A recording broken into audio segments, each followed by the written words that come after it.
भागलपुर नगर निगम की वार्ड संख्या 15 अंतर्गत जब्बार चक में 15वें वित्त आयोग के तहत 24,98,595 रुपए की लागत से बनी पीसीसी सड़क नाले का विधिवत उद्घाटन किया गया। इसका उद्घाटन नगर निगम की महापौर डॉक्टर वसुंधरा लाल, उप महापौर डॉक्टर सलाउद्दीन हसन ने संयुक्त रूप से फीता काट कर किया।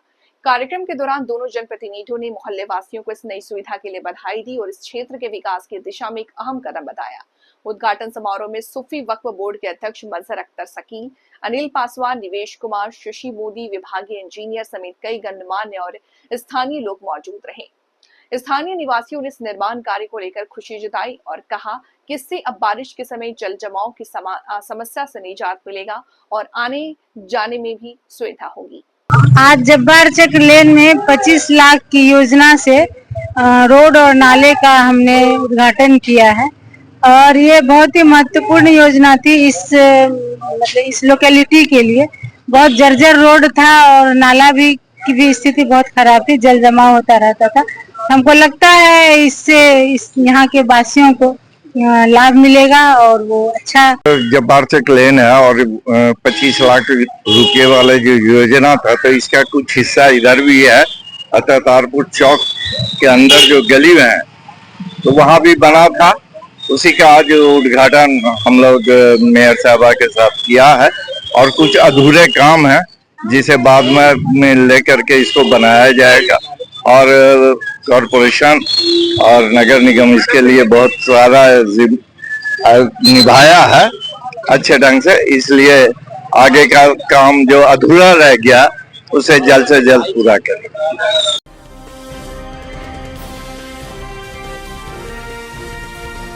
केलांचल टाइम्स, हर खबर पर हमारी नजर। भागलपुर स्वच्छ सर्वेक्षण ग्रामीण 2025 के तहत भागलपुर ने एक बड़ी उपलब्धि हासिल की है। जिले को सिटीजन फीडबैक के आधार पर 1,64,000 फीडबैक के साथ पूरे बिहार में पहला स्थान प्राप्त हुआ। इस सफलता की जानकारी उप विकास आयुक्त प्रदीप कुमार सिंह ने मंगलवार को अपने कार्यालय में आयोजित एक प्रेस वार्ता के माध्यम से दिया।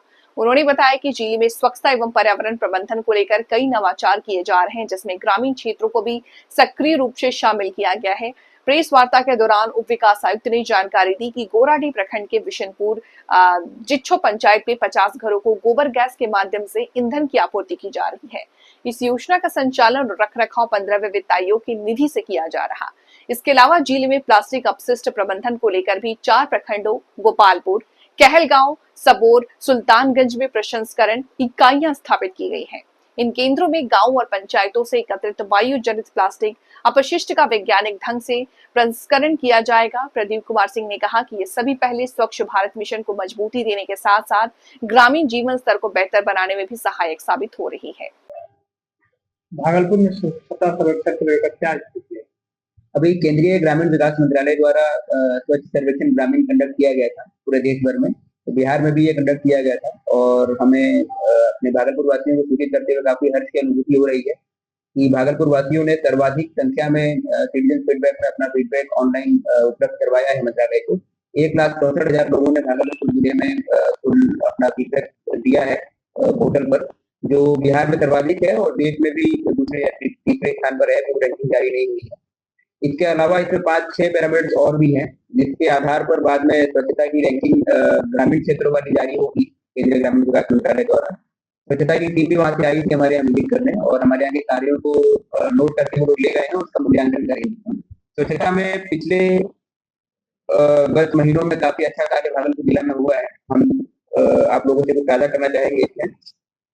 एक तो पायलट प्रोजेक्ट चलाया जा रहा है जिसमें गोवर्धन योजना के अंतर्गत हम लोग लगभग 50 घरों को गोबर गैस उपलब्ध कराएंगे ईंधन के रूप में, और जब वो सफल होगा तो उसको बाकी प्रखंडों में हम लोग लागू करेंगे। फिलहाल वो गोराडीह में हम लोग 15वीं वित्त आयोग की योजना से उसको करवा रहे हैं। प्लास्टिक वेस्ट मैनेजमेंट यूनिट हमारे यहाँ जिले में 4 प्रखंडों में संचालित है और उन्हीं 4 प्रखंडों में सभी जगह का जो प्लास्टिक का कचरा है वो आता है और उसको हम लोग ट्रीट करके और आगे प्रोसेस करते हैं। इसके अलावा WPU जो वेस्ट प्रोसेसिंग यूनिट है, जो सरकार की गाइडलाइन है, उसके अकॉर्डिंग हम लोगों ने 238 में से 202 पंचायतों में इसे निर्मित करके और संचालित किया है। बाकी जगह भी हम लोग जमीन ढूंढ रहे हैं और जैसे ही भूमि की उपलब्धता होगी तो हम लोग आगे उसको भी क्रियाशील करेंगे। कम्युनिटी सैनिटेशन कॉम्प्लेक्स हम लोगों ने खासतौर पे अनुसूचित जाति और अनुसूचित जनजाति के जो बाहुल्य वाले क्षेत्र हैं उसमें 262 हमने कॉम्प्लेक्स तैयार किए हैं जो लोगों के यूज के लिए तैयार है और आप लोगों के माध्यम से हम लोगों से भी अपील करेंगे और उन्हें बताना भी चाहेंगे कि हमने एक डिमांड जनरेशन सेल भी बनाया है, जिसमें जो ग्रामीण क्षेत्रों में, शहरों में तो क्योंकि स्वच्छता का ख्याल रखा जाता है, ग्रामीण एरिया में क्योंकि हमारे यहाँ स्वच्छता पर्यवेक्षक और स्वच्छता कर्मियों की अच्छी टीम है, तो हम लोग चाहेंगे कि जहाँ भी जो बड़े कचरे के पॉइंट्स हैं, जहाँ पर गाँव में ज्यादा गंदगी रहती है या कुछ ऐसे पॉइंट्स रहते हैं, उसको हम लोग चिन्हित करवा रहे हैं।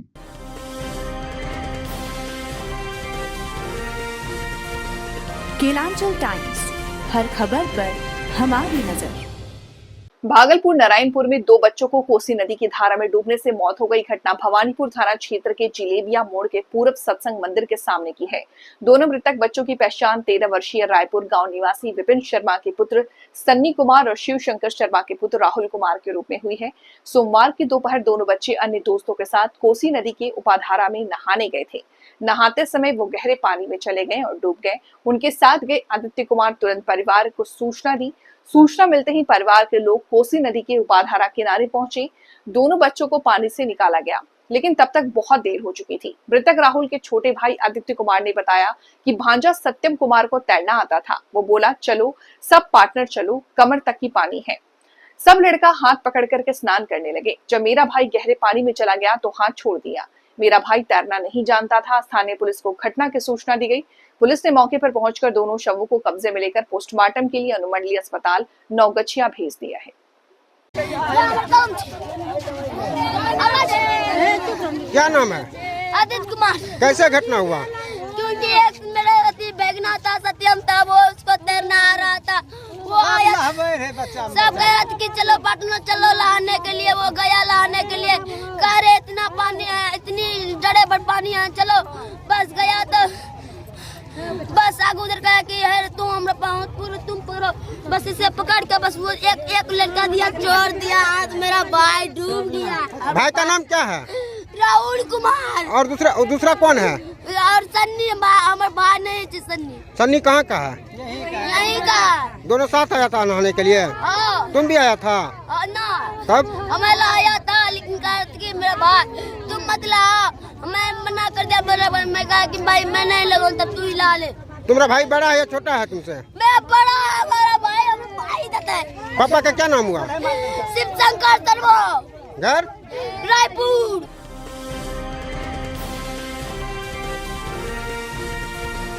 केलांचल टाइम्स, हर खबर पर हमारी नजर। भागलपुर जिले के नारायणपुर प्रखंड अंतर्गत नगरपारा दक्षिण पंचायत के वार्ड नंबर 1 के रहने वाले 65 वर्षीय रामजी सिंह की कोसी के उपाधारा में डूबने से मौत हो गई। रामजी सिंह अन्य पशुपालकों के साथ अपने मवेशियों को चराने नगरपारा 3 गछिया कोसी बांध के पास गए थे। वहां कोसी की उपधारा में उनकी भैंस घुस गई। भैंस को उपधारा में बाहर निकालने की कोशिश में रामजी सिंह कोसी के उपधारा में चले गए और डूब गए। परिजनों को घटना का पता चला तब जब रात हो गई थी। सभी भैंसें अकेले घर लौटी। ग्रामीणों ने खोजबीन की तो रामजी सिंह का शव कोसी नदी के उपधारा में तैरता मिला। स्थानीय पुलिस को घटना की सूचना दी गई। पुलिस ने मौके पर पहुंचकर शवों को कब्जे में लेकर पोस्टमार्टम के लिए अनुमंडलीय अस्पताल नौगछिया भेज दिया है।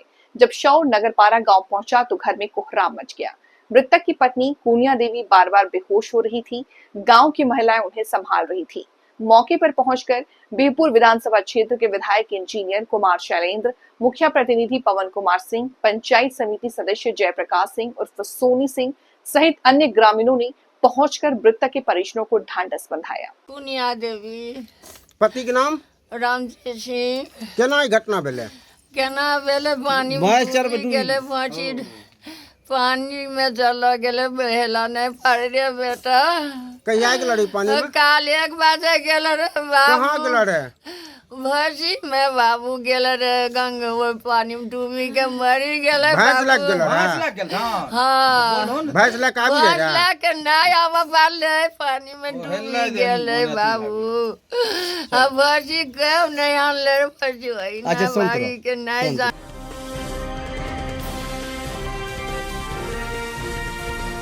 केलांचल टाइम्स, हर खबर पर हमारी नजर। भागलपुर में लगातार 3 दिनों से हो रही मूसलाधार बारिश ने भागलपुर और आसपास के इलाकों में जनजीवन को पूरी तरह प्रभावित कर दिया है। भारी बारिश के चलते इलाके की कई नदियां उफान पर हैं, जिसका सीधा असर निचले इलाकों में रहने वाले लोगों पर पड़ रहा। भागलपुर जिले के जगदीशपुर प्रखंड स्थित बलिया गांव पूरी तरह से टापू में तब्दील हो चुका है। चारों ओर पानी भर जाने से गांव के लोगों का संपर्क मुख्य सड़क से कट गया है। कई घरों में बाढ़ का पानी घुस चुका है, जिससे लोग मजबूरन घरों में ही कैद होकर रह गए हैं। स्थिति लगातार बिगड़ती जा रही है, लेकिन अब तक ना तो कोई जनप्रतिनिधि मौके पर पहुंचा है और न ही प्रशासन की ओर से किसी प्रकार की सहायता मुहैया कराई गई है। ग्रामीणों का कहना है कि वे भय और बेबसी के बीच दिन काट रहे हैं। स्थानीय लोगों ने प्रशासन से जल्द राहत और बचाव कार्य शुरू करने की मांग की है, ताकि वे इस बाढ़ त्रासदी से उबर सके। उधर देखो, चलो। कितना परेशानी हो रहा है चचा। पानी तो बहुत परेशानी हो रहा है। 3 दिन से हम सनी खाना पीना नहीं खा रहे हैं।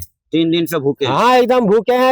एकदम बच्चा उतुल सब लेकर माल जाल एकदम रोड पर घोट रहे हैं। आदमी से लेके मवेशी तक, मवेशी तक, बकरी तक, कोई भी चारा नहीं मिल रहा है। कोई मुखिया सरपंच नहीं आ रहे देखने के लिए, न टडिया ने भेड़ करने उसको न दौड़ी निरंचक कोई भी चीज नहीं आता है। मेरा नाम है मितावी मंडल, घर जगदीशपुर थाना है, जिला भागलपुर।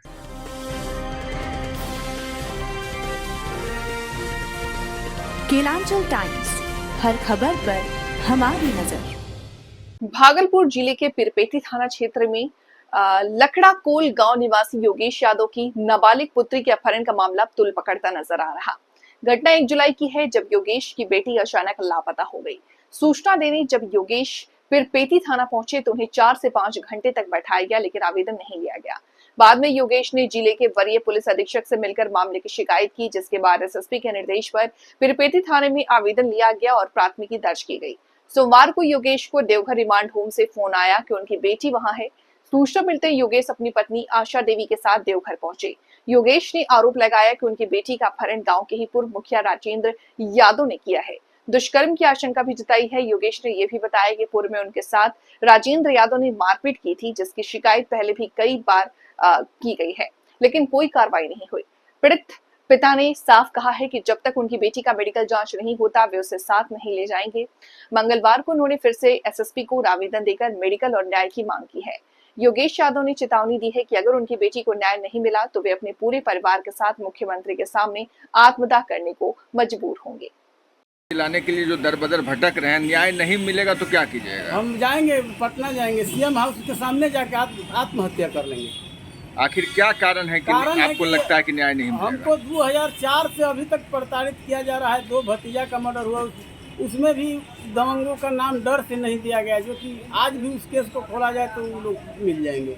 हम लोग क्या करें? कौन है दबंग? वही पूर्व मुखिया है राजेंद्र यादव जी। 1980 से वो लोग मर्डर कर, हमारे दरवाजे पर कुदारी से काट के मर्डर कर दिया था लोग। उस केस में वो लोग कैसे बरी हो गया? थाना प्रभारी का क्या बता? थाना प्रभारी 1 नंबर उन लोगों का आदमी है। अच्छा, सीसीटीवी खोल के देखा जाए दोनों आदमी का, डीएसपी और थाना प्रभारी का क्या होता है वहाँ। अभी जो वर्तमान में थाना प्रभारी है वहाँ, उनका मतलब कार्यशैली सही नहीं है? बिल्कुल नहीं। रोड पर पैसा तहसीलता है, दारू वाला से तहसीलवाता है, दलाल रखा है। क्या कीजिएगा? गरीब गुरुओं का के साथ अत्याचार हो रहा है। हम लोग क्या करें? दशा हम लोगों का देखिए। हम बहुत से बाल बच्चा लेके चले हैं। हम मरेंगे या तो मारेंगे, यही उपाय है। हमके पास क्या है? हमको तो मरने न है, हम तो मार तो नहीं हम पाएंगे। कानून हमको है नहीं, हमको पैसा है नहीं तो कानून नहीं है हमारे पास। और हमारे पास है क्या? हमारा जो था वजूद था ले लिया। कि किसी को अदर जाति वहाँ घूम के दूसरे जाति से पता किया जाए हमारे बाल बच्चा के बारे में, हमारे बारे में, हमारे गांव में पूछा जाए कि बच्ची का क्या संस्कार था। लेकिन हमको बर्बाद करने के लिए क्या है? हमारा बच्चा भागलपुर में पढ़ता है। हम ये भी संदेह में है कि बच्चा 85% अपने मेरिट से, भैया हमारा दशा देख लीजिए, हम उसको क्या करेंगे मदद?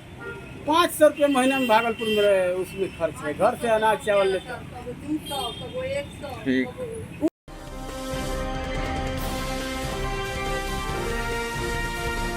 केलांचल टाइम्स, हर खबर पर हमारी नजर। भागलपुर जिले के शाहकुंड थाना क्षेत्र में बीते दिन हुए सड़क हादसे में जान गंवाने वाले 5 कांवड़ियों के परिजनों को आज अनुग्रह राशि के रूप में 4-4 लाख रुपए का चेक सौंपा गया। जिलाधिकारी डॉक्टर नवल किशोर चौधरी ने समीक्षा भवन सभागार में सभी आश्रितों को ये सहायता राशि प्रदान की। उस दौरान सभागार का माहौल भावुक हो गया। जैसे ही एक महिला चेक लेने पहुंची, वह अपने आप को संभाल नहीं सकी और रोते रोते बेहोश हो गई। मौके पर मौजूद जिलाधिकारी ने मानवीय संवेदनशीलता दिखाते हुए खुद महिला के शरीर पर पानी का छींटा मारा और उसे होश में लाया। आपको बता दें कि हादसा शाहकुंड के महंत बाबा स्थान के पास हुआ था, जब कांवड़ियां सुल्तानगंज से जल लेकर जेठोरनाथ जा रहे थे। इसी दौरान उनकी पिकअप वैन पलट गई, जिससे 5 कांवड़ियों की मौके पर मौत हो गई थी। प्रशासन की ओर से हादसे के बाद त्वरित कार्रवाई करते हुए सभी मृतकों के परिजनों को आर्थिक सहायता प्रदान की गई है। कल भागलपुर जिले के शाहकुंड ब्लॉक में एक काफी दुखद घटना हुई, जिसमें 5 व्यक्ति, जिसमें कि हमारे कस्बा खैरी के 3 एवं पुरानी खैरी के 2, दोनों पंचायत हमारे शाहकुंड ब्लॉक में है। 5 से अधिक लोग सुल्तानगंज में जल लेने के लिए जा रहे थे। रात की घटना थी और गाड़ी किसी तरीके से जो गहरा पानी है उसमें चला गया, जिसमें कुछ लोग जान बचाने में सफल रहे, पर 5 लोग जान बचाने में सफल नहीं रहे और डॉक्टर के द्वारा उन्हें मृत घोषित किया गया है। उन सभी को हम लोगों ने राशि, सरकार के द्वारा दी गई राशि को सैंक्शन कर दिया है और आज हम लोगों ने चेक भी उसको डिस्ट्रीब्यूट कर दिया है। मृतक का नाम है आयुष कुमार और पिता का नाम मनोज यादव। दूसरे मृतक रवीश कुमार, उम्र 13 साल, पिता का नाम श्री नीरज यादव। तीसरे मनोज कुमार, पिता का नाम श्री सियाराम पासवान। चौथे संतोष कुमार, पिता का नाम श्री नीरम पासवान। 5वें विक्रम कुमार, पिता का नाम श्री दिनेश पासवान। तो सभी मृतक के आश्रितों को उनके जो डिपेंडेंट्स हैं या उनके जो गार्जियन हैं, उनको हम लोगों ने आज चेक की राशि आपके समक्ष दिया है। यह काफी दुखद घटना है। हम सभी लोग संवेदनशील हैं और सरकार के निर्देशानुसार 24 घंटे के अंदर हम लोगों ने राशि मुहैया कराया है और हम लोग और भी राशि जो भी और भी योजनाओं से जितना संभव होगा उस राशि को देने का भी हम लोग काम कर रहे हैं।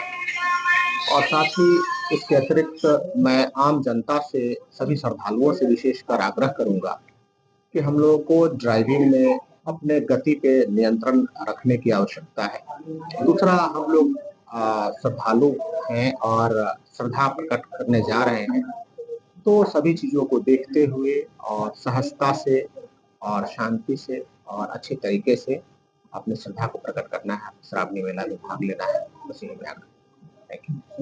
उसको लेकर सरकार की तरफ से क्या मिला, क्या हुआ था? सबको चेक मिला, आप देखें, और जितनी सुविधाएं संभव है हम लोग भी लगे हुए, हम लोग भी सरकार के कॉन्टेक्ट में। जो आपदा प्रबंधन के सबसे बड़े पदाधिकारी अमृत प्रत्यय, उनके कॉन्टेक्ट में हम हैं और जितना संभव होगा। ये घटना है, ये इस घटना का आप देखने करते क्या स्थिति है, पीड़ित परिवार है, अब कौन दोषी है नहीं दोषी से जाना नहीं। सरकार का खजाना खुला हुआ है और पीड़ित को पैसा मिलना है। हमारे पदाधिकारी देखिए, सीओ साहिबा शाहकुंड के, डीएम साहब, एसडीएम साहब और जितने भी पदाधिकारी सब खुले दिल से मदद किया है। हम इन लोगों को बहुत बहुत इसके लिए धन्यवाद देते हैं। इसी तरह पीड़ित जनता के मदद। आप विधायक हैं, इस तरह की दोबारा घटना ना हो तो अपने तरफ से कुछ इस तरह का लोगों को भी। देखिए, ये घटना कहा कि नहीं आया है, ड्राइवर के गलती से हुआ। हम लोग अब क्या करें, गाड़ी जा रही है, गाड़ी स्लिप कर गई और स्लिप करके खड्डा में उलट गया। तो ये घटना नहीं घटे, इसमें हम लोगों का क्या या पदाधिकारी का क्या। ये तो ड्राइवर को होश से चलना चाहिए। बारिश का समय है, फिसलन है, गलती उसकी है और ऐसी घटना तो हम लोग की कभी नहीं घटे, हम लोग चाहेंगे। इसके लिए ड्राइवर को सूचित करना होगा। एक बात और कहना चाहता हूँ, हम आज डीएम साहब से मिलने आए हैं। एक चीज और, हमारे